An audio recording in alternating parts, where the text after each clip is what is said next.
na noite de hoje, aqui no nosso encontro, né, eu queria falar um pouco sobre a Grécia Antiga. Por quê? Os Jogos Olímpicos, eles surgiram na Grécia Antiga, tá? A Grécia Antiga é uma grande civilização que surgiu, né, na verdade, que teve o seu auge, né, em 500 anos antes de Cristo, portanto, há 2.500 anos atrás. E ela tem características muito interessantes que têm muito a ver com as discussões que a gente está tendo agora. Mesmo as discussões sobre o direito das mulheres, mesmo as discussões sobre questões educacionais. Por exemplo, a pedagogia nasceu na Grécia Antiga, né? Só para falar de um tema. Os primeiros pedagogos surgiram na Grécia Antiga, em especial em Atenas. Então, é uma civilização muito importante, que deu origem às Olimpíadas também. Eu queria falar um pouquinho sobre a Grécia muito rapidamente, porque a gente não tem, né, a gente não tem muita noção de como que os povos, né, de grupos humanos que viveram antes da gente, né, grupos humanos que existiram há 100, 200, 1.000, 2.000 anos atrás, 3.000 anos atrás, a gente nunca tem muita noção de como eles influenciaram a nossa forma de ver o mundo, né? A nossa forma de ver o direito das mulheres, ou a nossa forma de ver a violência doméstica, ou a nossa forma de ver uma sociedade patriarcal, como ainda é a sociedade brasileira, né? Onde o homem tem muito poder ainda, né? E não divide esse poder com as mulheres. E a Grécia Antiga ela é especial para isso, né? Das civilizações que eu conheço, ou que eu pude conhecer, ela é uma das mais interessantes. Por quê? Porque a Grécia Antiga faz uma ruptura, ela muda a história da humanidade. Ela promove uma mudança significativa, porque até os gregos, né, existirem lá no século V a.C. em especial, na verdade a história da Grécia é muito anterior, mas até o século V a.C., o que existia, por exemplo, de cultura? Como que as pessoas pensavam o mundo? Pensavam somente através daquilo que a gente chama de mitologia. O que é mitologia? São histórias fantásticas. São histórias fantásticas. O que são histórias fantásticas? São fantasias. São histórias que você não consegue provar, tá? Histórias que você não consegue comprovar que existiram. Os gregos, eles vão criar uma cultura que é muito mais ligada ao ser humano, às suas características, né? A gente chama de cultura humanista, uma cultura... E aí cultura não é cultura no sentido de conhecimento, aí é forma de ver o mundo, tá? É a forma com que se olha o mundo. A cultura humanista tem a ver com isso, com a observação do corpo, da nossa própria mente, de tentar entender como funciona o corpo, como funciona a nossa mente, tentar pensar sobre uma coisa fantástica que é o nosso próprio pensamento, né? E com isso eles conseguem fazer uma coisa que é rigorosamente fantástica, que é fantástica não, aliás, que é porque não é fantasia. Eles conseguem fazer algo que é muito novo, absolutamente novo, que é humanizar o poder. O que é humanizar o poder? Bom, você tem aí em Campinas um prefeito. Nós temos uma prefeita aqui em Valinhos. Tem o governador de estado, tem o presidente da República. Me respondam uma coisa, a Divina pode responder, a Luciana, o Jalom, a Maria Nilza, a Ana, ou o Anselmo. Eles são deuses? O prefeito de Campinas, o governador de estado, o presidente da República, a gente olha para ele como deuses? Sim ou não? Não. Não, né? Não. Não, né, Luciana? Por que nós não olhamos para eles, por que nós não interpretamos eles como deuses? Bom, porque nós sabemos que eles são seres humanos normais, iguais a nós, e eles foram eleitos, eles representam, bem ou mal, de forma direta ou indireta, aquilo que nós acreditamos que possa ser um bom governo, por isso ele teve a maioria dos votos. Pois é, antes dos gregos, isso não existia. Não existia a ideia de que o governante é um ser humano comum, igual a nós. Os governantes eram considerados deuses ou representantes dos deuses. Isso era Isso era na China, na Índia, na própria Grécia, no período monárquico. Isso era assim também no Egito Antigo, que é uma civilização que a gente não estudou, mas que é sempre uma referência. Os gregos decidiram o quê? Não, os gregos falaram assim, não, senhor, não, senhor. Quem governa aí é um cidadão igual, é uma pessoa igual a nós. Então, eles criam isso, que para nós hoje é uma coisa tão comum, é um entendimento tão tranquilo, né? Claro que eles não são deuses, tá, mas houve um momento na história em que isso começou a ser uma prática cultural. Houve um momento na história em que os governantes deixaram de ser vistos como deuses, e os gregos fizeram isso. Então, é isso que eu chamo de humanização do poder, né? Os historiadores e os arqueólogos e os antropólogos chamam de humanização do poder. Quem governa é um ser humano igual a nós. Não é à toa que eles vão criar a democracia, sobre a qual eu nem vou falar nessa aula, né? Nessa exposição minha aqui. O que é democracia? A ideia de que, enfim, as pessoas devem governar uma cidade, ou qualquer país, enfim, ou qualquer grupo humano, a partir da escolha da maioria. Então, esse é um aspecto interessante. Segundo aspecto interessante é o politeísmo. Eles acreditavam em vários deuses. Para nós, isso é maluco, né? Para nós que temos uma tradição cristã, para nós que temos uma tradição judaico-cristã, mesmo para os muçulmanos, né, que formam uma religião muito importante no mundo hoje, para nós essa ideia de existência de vários deuses é muito doida, né? Uma coisa meio incompreensível. Mas para eles não era incompreensível, eles acreditavam em vários deuses. E eles acreditavam mais do que isso, eles acreditavam que os deuses tinham sentimentos humanos. Não é só uma coisa assim, existem vários deuses. Eles acreditavam que os deuses amavam, se apaixonavam, sentiam ódio, sentiam desprezo, né? Mais do que isso, eles acreditavam que os deuses se apaixonavam por seres humanos. Era uma coisa assim, é uma outra mentalidade, a gente chama isso de uma outra cultura, tá? É uma outra forma de ver o mundo.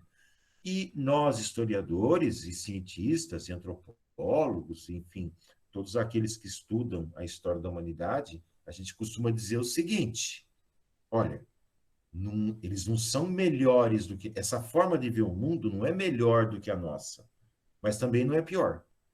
É uma forma diferente de ver o mundo, de entender os deuses, de entender a vida após a morte, e por aí vai.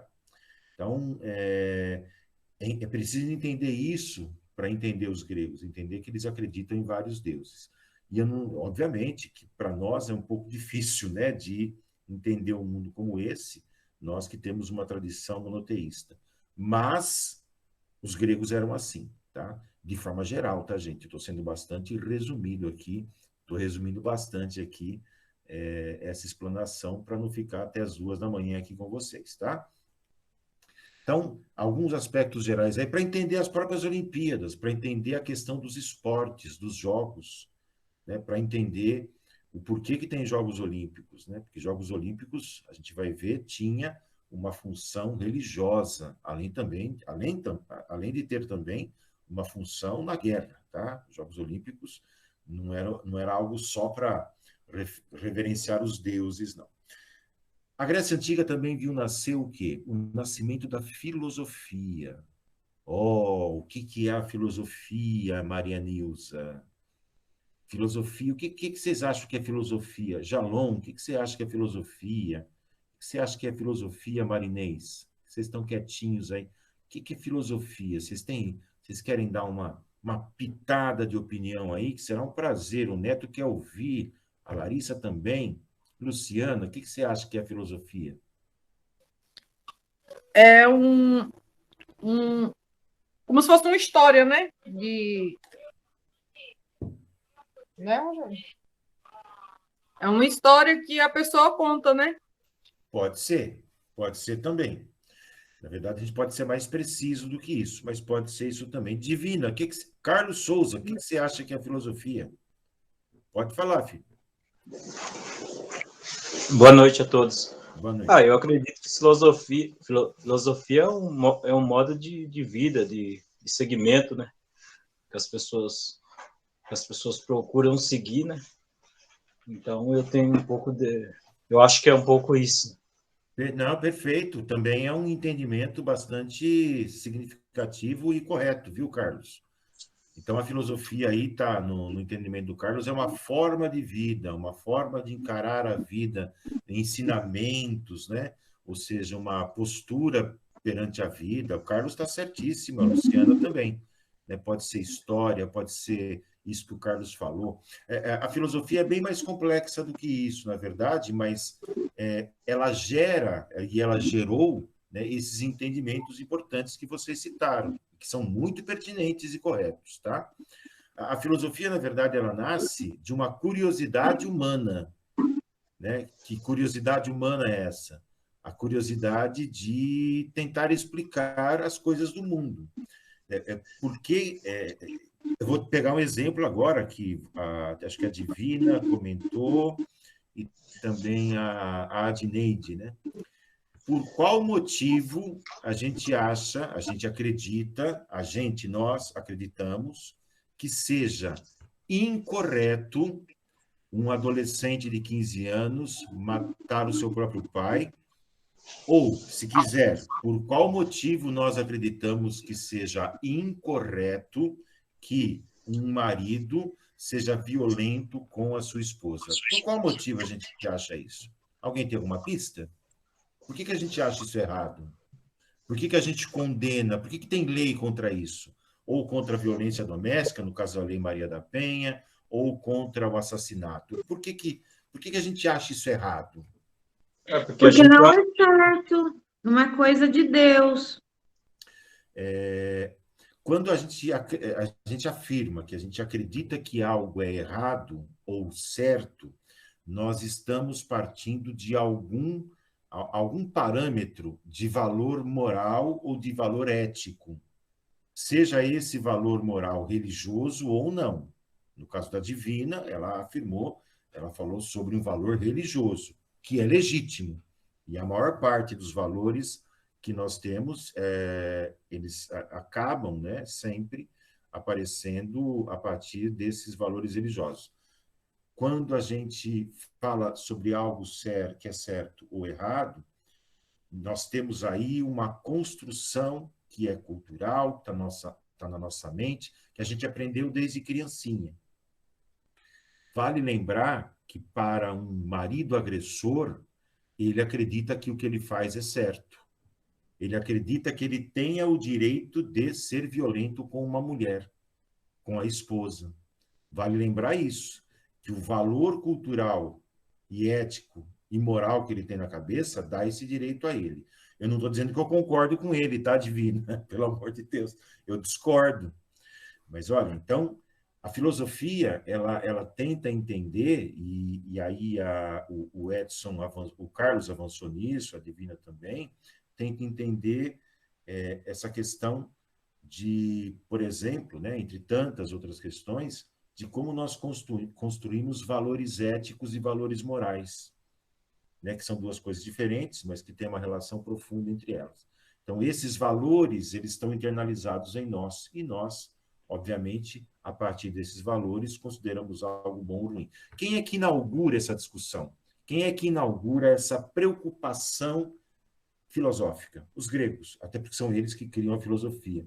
Quem é que inaugura essa preocupação sobre como nós pensamos, a forma com que nós pensamos? Os gregos inauguram isso através da filosofia e avançam no pensamento racional. Só queria complementar, quando a gente fala desse sentimento do que é certo ou errado, lembrar as questões também, tanto filosóficas como psicológicas, que a gente trabalhar, sentir quando acontece uma coisa assim, é uma coisa interior nossa, que diz se o que é certo ou errado, né? Esse grau de julgamento da gente, né? Então, assim, é a noção de dizer assim, aquilo me incomoda quando me incomoda, porque eu tenho um sentimento de saber que aquilo está errado. Então, sou uma pessoa autônoma. é um pensamento meu, está aqui tá dentro de mim esse sentimento, né, de dizer aquilo está certo, aquilo não está errado.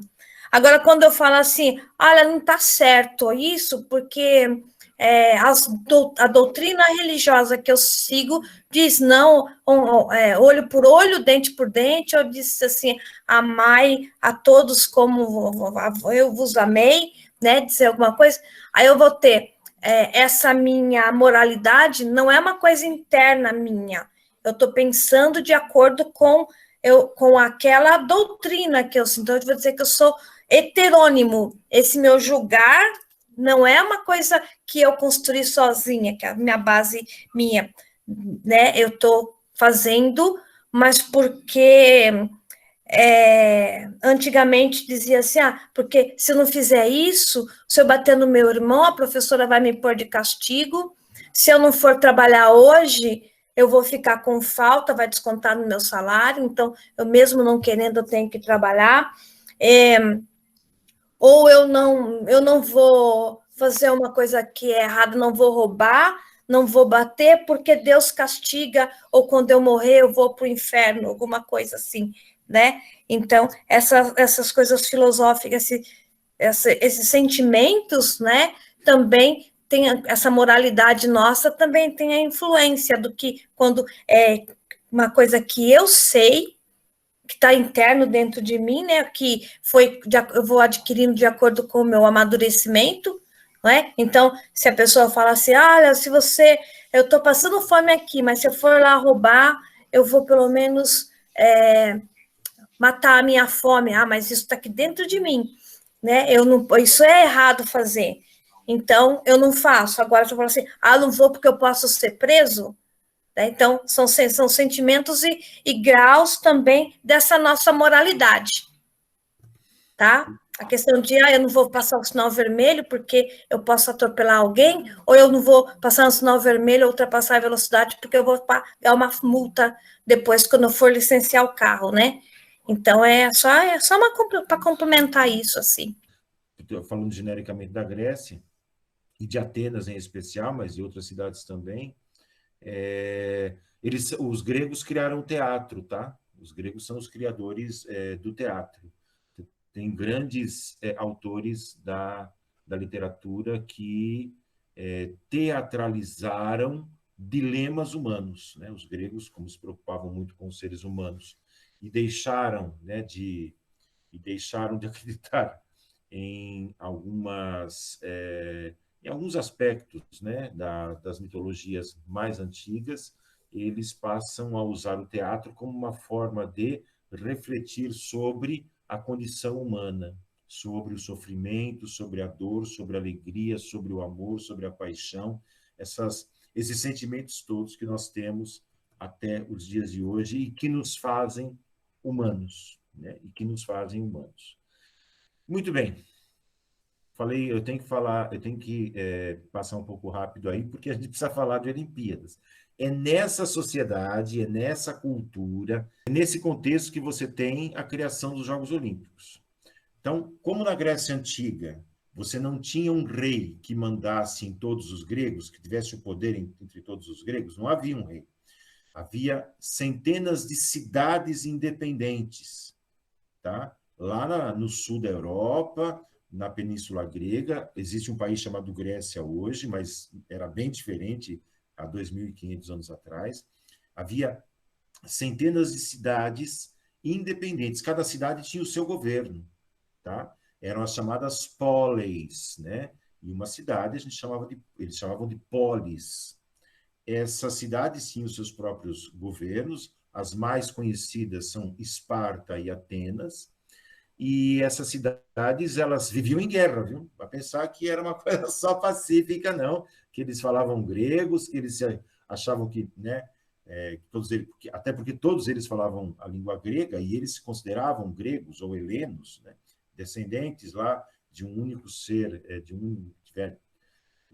descendentes de uma origem mítica lá deles, lá, que tem a ver com o dilúvio, tem a ver com algo parecido com a Arca de Noé na tradição cristã, mas isso não importa. Importa que eles tinham esse tipo de organização e as cidades eram independentes.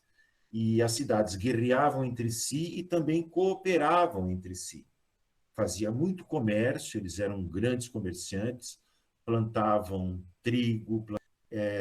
Num certo momento, eles vão criar os Jogos Olímpicos, que, aliás, também tem uma origem mítica, ligado lá aos 12 trabalhos de Hércules, que não importa aqui. Por que eles criam os Jogos Olímpicos na prática? Para homenagear os deuses. E o principal deus deles era Zeus. O principal deus deles, o deus mais poderoso, era Zeus. E os Jogos Olímpicos, ou seja, as disputas esportivas entre as cidades, lá na cidade de Olimpo, em especial, né, onde habitavam, mitologicamente falando, claro, os deuses do Olimpo, que esses jogos aconteciam. É uma forma de homenagear os deuses. Na cidade de Olímpia, de 4 em 4 anos. Por isso que ele se chama, né, os jogos se chamam Olimpíadas, porque, repito, né, em Olímpia, você tinha lá um monte onde, teoricamente, habitavam os deuses. Mas não era só para isso que eles faziam os jogos, tá? Eles também faziam os jogos para que os atletas mostrassem o poder físico dos habitantes da sua cidade. Então, eles tinham... Vocês assistem às Olimpíadas, vocês viram como os atletas são fortes? Vocês viram como eles são fortes, eles são musculosos, né? Tanto no atletismo como na natação. Na Grécia Antiga, isso tem um significado militar, tá? Militar. Por quê? Como que eram as guerras, gente? Hoje em dia é satélite, hoje em dia tem jatinho jogando bomba do alto, né? Tem aviões de guerra, tem porta-aviões, tem todo tipo de tecnologia. Na época era no braço, né? No máximo em cima de cavalo, ou em cima de uma biga, né? Que é uma espécie de carroça com um lugar só, puxado por 1 ou 2 cavalos. Então era preciso muito poder físico. Então os atletas, né, ter atletas poderosos na sua cidade e vencer as Olimpíadas era uma forma de demonstrar também o quê? Poder militar.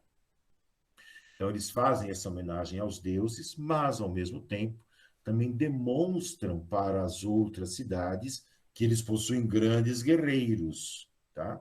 Então tem essas duas funções. Aqui na imagem, né, eu coloquei para vocês aqui, você tem o quê? Uma imagem que, de alguma maneira, representa aí algumas modalidades esportivas, que originalmente são muito poucas, tá? Hoje em dia você tem aí, não sei quantas, 30, 40, 50, acho que o Neto sabe, mas eu não tenho a mínima ideia de quantas são. Mas no início lá são muito poucas, né? O atletismo, a maratona, o lançamento de peso, tá? O boxe, eventualmente, que a luta corporal também já existia. Você tem, portanto, aí um pouco a história dos Jogos Olímpicos, do seu significado para os gregos, lá atrás, nesse tipo de sociedade que eu falei, nesse tipo de civilização que eu mais ou menos descrevi para vocês, tá? Que é uma civilização muito criativa, é uma civilização... 46 modalidades, está dizendo o Neto aqui. Eu não sabia, sinceramente, não sabia. Isso é atualmente, né, Neto? Atualmente, 46 modalidades. Eu procurei aqui, pesquisei, eu também não sabia, não. Eu não tinha a mínima ideia também.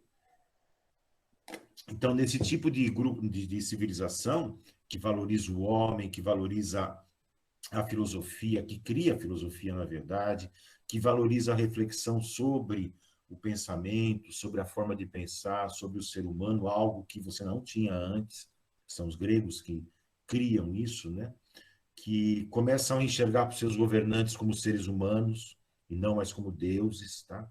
É esse tipo de civilização que cria os Jogos Olímpicos lá, né, há mais de 800 anos antes de Cristo. Aqui uma escultura representando Zeus. Essa escultura é grega, tá? E é interessante, eu coloquei ela aí para a gente refletir sobre ela. Então, Zeus é o quê? Zeus é um deus, é o principal deus, mas o que vocês notam nessa escultura que é interessante e tem a ver com como que os gregos pensavam? Gente, é uma figura humana.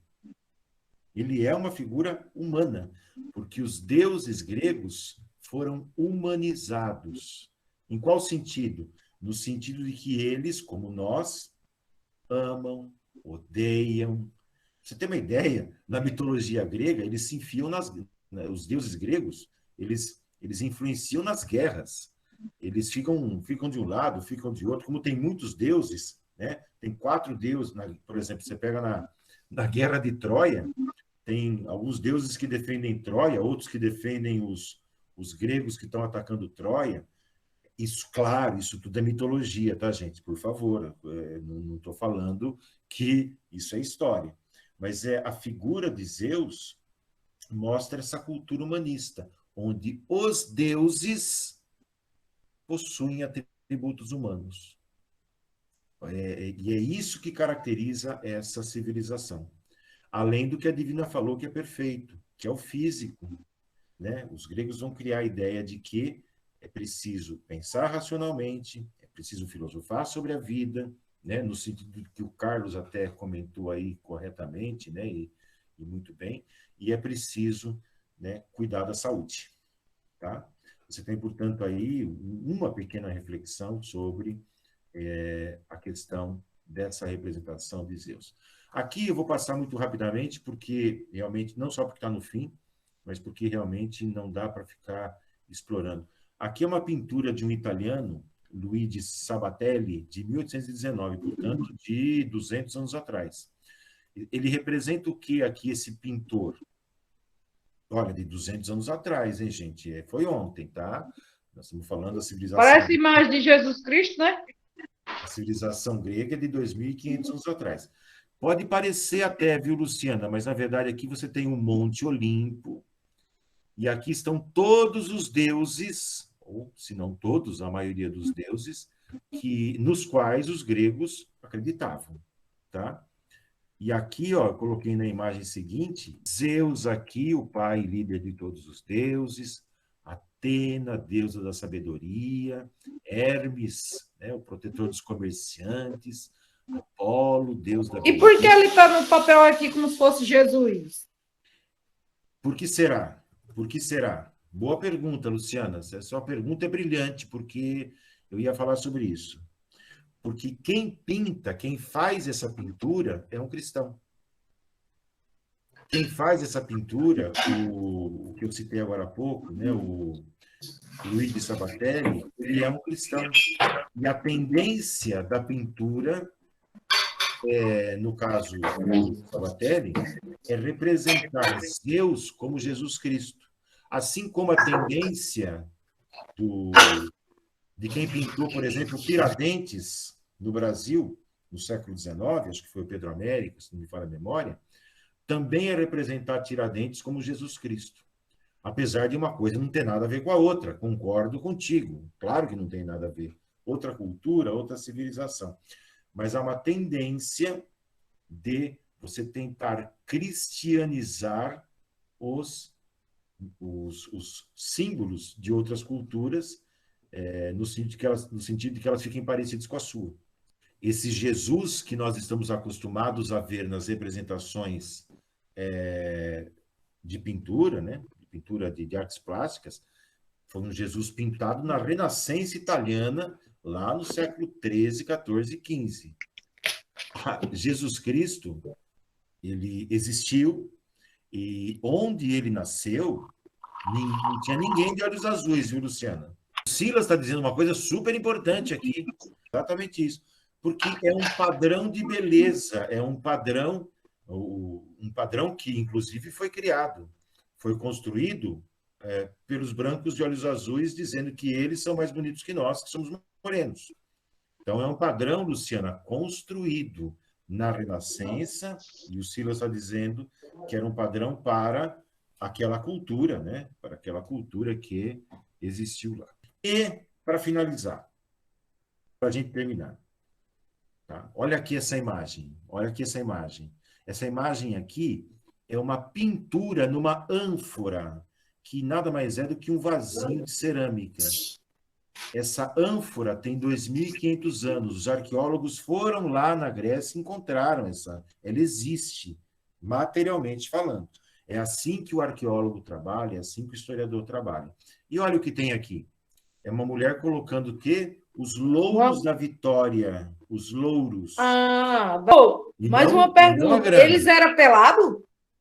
A maioria das provas era feita pelada. Mas era uma forma dos gregos, né, se movimentarem e fazerem seus esportes sem atrito. Não sei se vocês já viram os nadadores profissionais, eles nadam com um colã, uma roupa bem fininha para diminuir o atrito com a água. Então, a roupa, né, a ausência da roupa auxilia nos esportes. Por isso que Mas eles tinham vergonha, não tinham não depois? Não, porque a vergonha é algo que nasceu na nossa cabeça porque fomos educados para ter. Os índios andam pelados no meio do Amazonas agora, da floresta amazônica, eles não sentem vergonha. Aqui você tem o quê? A pira olímpica, até hoje, a pira olímpica, ela é acesa lá na cidade de Olímpia, lá na Grécia, né? Em qualquer Olimpíada. Acende lá e aí percorre o mundo até chegar na cidade sede. Então, foi assim para o Rio de Janeiro, né? Quando, há 4 anos atrás, 5 anos, houve Olimpíadas no Rio de Janeiro, e foi assim agora também em Tóquio. Para terminar, atualmente, então, é uma forma... As Olimpíadas, elas são jogos, né, que têm o objetivo de confraternizar os povos, mas, né, tem muita coisa que deformou, né? Tem muitos sentidos que acabaram sendo deformados, ou seja, alterados da Grécia para cá. E eu estou citando aqui 4, basicamente, né? Você tem hoje, na Grécia Antiga, eles lutavam pela honra, eles jogavam, né? Eles disputavam em função da honra, etc. Aqui não. Aqui não é somente a honra, né? Tem muita grana envolvida, atletas são super profissionais, tem muita mídia. Essa Olimpíada, eu estava vendo com um professor de biologia, o Luiz, sei lá, elas custaram bilhões de dólares, né? Então, você tem patrocinadores, tem muita grana, muito capital envolvido, muito investimento em publicidade. E essa luta, que também é uma luta, claro, pela medalha, vai ter hino nacional, blá, blá, blá, mas também é uma luta por recurso financeiro. Isso faz com que haja muita deslealdade. O que é deslealdade? Quando os atletas tomam substâncias proibidas para melhorar o desempenho, tá? E aí você tem, né, deslealdade, que é uma coisa profundamente desonrosa para um atleta. E acontece, viu, gente? Na natação, na natação é uma festa essa coisa de doping, tá? Uma coisa, é um esporte onde há muitas substâncias para fazer com que os atletas, né, desenvolvam uma capacidade física que, por mais treino comum que ele faça, ele não conseguiria. É claro que tem, como eu escrevo, uma emoção de ganhar medalha. Aquela criança de 13 anos que ganha medalha lá é emocionante, bacana, é claro que tem isso.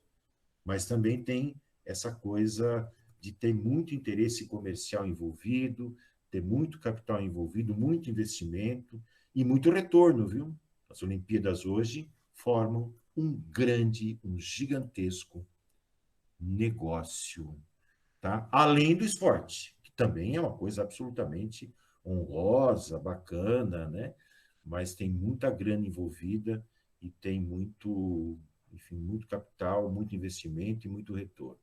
As Olimpíadas se transformaram num grande negócio, apesar de originalmente não ser isso.